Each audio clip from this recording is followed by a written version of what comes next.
अब वो परंपरा चल पड़ी और महीनों हो गए, वर्षों हो गए। नग्न स्नान करें, फिर भगवान को पाने के लिए सब उपासना करें, कहते नहीं मैया की। भगवान को कहीं से खबर लगी कि हमारी गोपियां हमको पाना तो चाहती हैं, बट बड़ी गलती कर रही हैं साथ साथ में। हमको पाना चाहती हैं, हमको पाने के लिए अनुष्ठान भी कर रही हैं, बट उनसे एक अपराध हो रहा है, शास्त्र की आज्ञा का उल्लंघन कर रही हैं। शास्त्र में लिखा है स्त्री जाति के लिए, इसको ध्यान देके सुनना, शास्त्र की आज्ञा है न नग्न स्यानात, न नग्न स्यानात। स्त्री को बिल्कुल नग्न स्नान नहीं करनी चाहिए, शास्त्र की आज्ञा। फुल्ली न्यूड स्नान नहीं करनी चाहिए।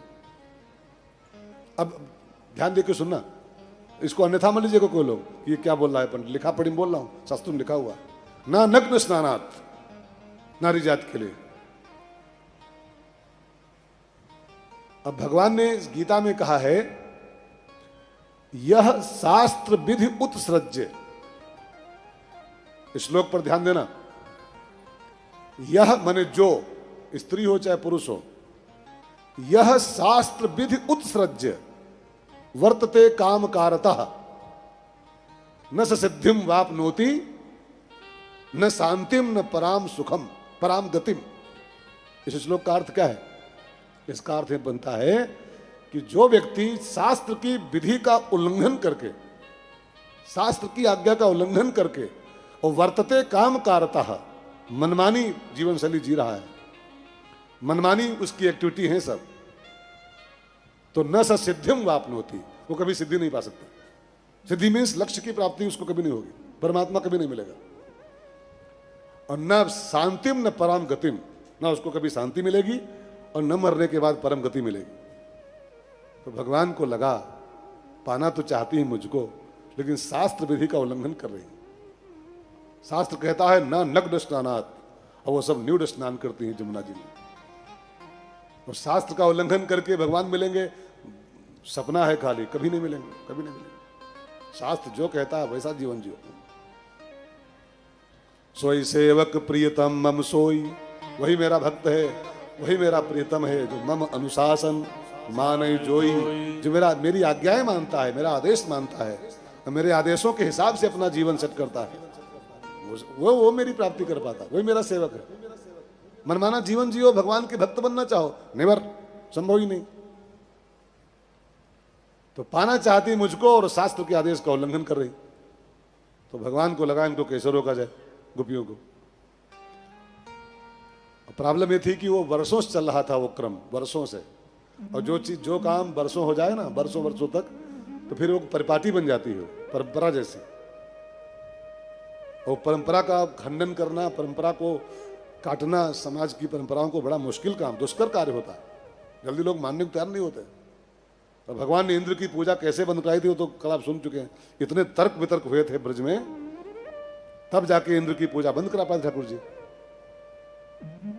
पुरुषों की परंपरा का खंडन थोड़ा आसान होता है, लेकिन जो परंपराएं ये पकड़ लेती हैं माताएं बहनें, ये तो बड़ी जिद्दी होती है, बड़ी जिद्दी। ये अपनी परंपरा छोड़ नहीं सकती, वो चाहे सही हो चाहे गलत हो, छोड़ नहीं सकती उसको।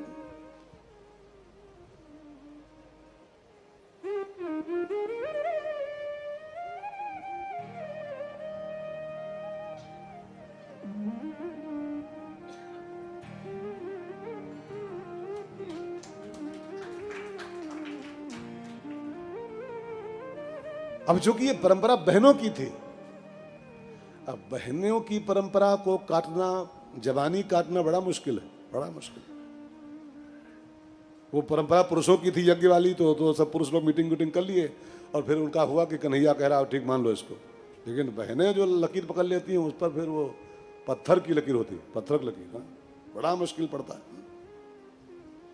जैसे एक परंपरा, अब यहाँ तो पता नहीं है, नहीं हमारे यहाँ बहुत चल रही है यूपी में, दीपावली के भोर में 4 बजे माताएं उठती हैं हमारे यहाँ, एक सूप लेती हैं, सूप, और सूप पीटती हुई घर से बाहर निकलती हैं, सूप पीटती हुई, और एक कहावत एक बोलती हैं वाक्य, ईश्वर आवे दलिद्र जाए।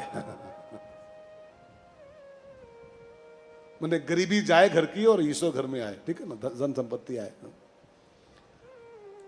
अब देखो, अब आपसे कोई पूछे बहनों, सूप पीटने से दलदुर जाएगा, सूप पीटने से लक्ष्मी घर में आएगी, गरीबी जाएगी, लेकिन मना करो मानेंगे कोई?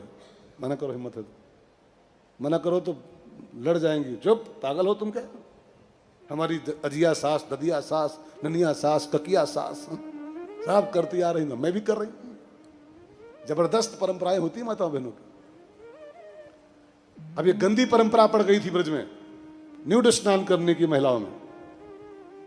वो संख्या बढ़ती जा रही थी, जो जो दिन बढ़ रहे थे त्यों त्यों पत्थर की लकीर होती जा रही थी वो परंपरा।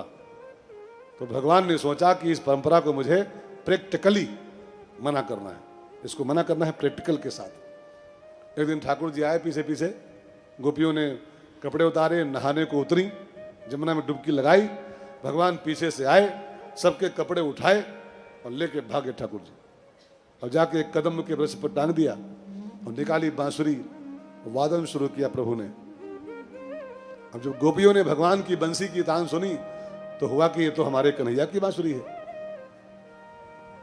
आसपास ही कहीं बजा रहा है बैठा हुआ, तो चलो कपड़े पहन ले और चलें। जिसके लिए पूजा हो रही वो तो आ गया बगल में ही, जिसके लिए कर रही अनुष्ठान वो तो बगल में ही है, चलो उसके पास चलते हैं। लेकिन कपड़े पहनने के लिए, जब वस्त्र पहनने के लिए वो सिर बाहर निकाला, ये कपड़े पहन ले फिर चले, कपड़े सब गायब। अब देखा तो कपड़े टंगे हैं कदम की डाली पर और कन्हैया वहीं डाली बैठा बंसी बजा रहा है।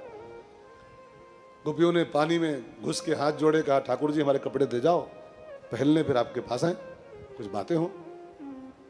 भगवान ने कहा भाई कपड़े देने मैं तो नहीं आऊंगा, जिसको लेना है कपड़े कर्ज हो मेरे पास आओ, जो आएगी वही वस्त्र पाएगी। तो गोपियों ने कहा भी ये कैसी बातें कर रहे हो ठाकुर जी, हम लोग लड़की हैं, स्त्री हैं, तुम पुरुष हो। अब हम इस अवस्था में हैं कि हमको आपके आगे आने में शर्म आ रही, हम नारी हैं। तो भगवान ने कहा हमारी उम्र कितनी है इस समय? तो 6.5 साल।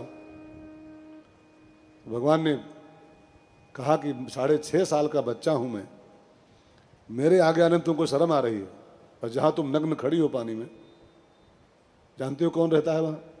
वरुण देवता। पानी में वरुण देवता का वास होता है।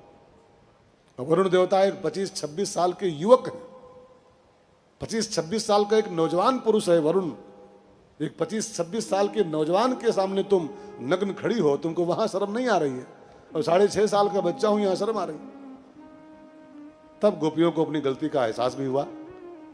गोपियों ने पानी के अंदर से ही एक संकल्प किया कि आज तक जो गलती हम लोगों से हुई उसकी मैं क्षमा चाहती हूं, और आज के बाद ये गलती अब दोबारा नहीं करूंगी। तो भगवान ने सबके वस्त्र दे दिए और साथ ही साथ वचन भी दे दिया, वसन भी दिया और वचन भी दिया कि कुंवार की पूर्णमासी आएगी, कुंवार की पूर्णमासी की रात्रि, तब आपके साथ रास रचाऊंगा, मैं तुम्हारी मनोकामना पूरी करूंगा।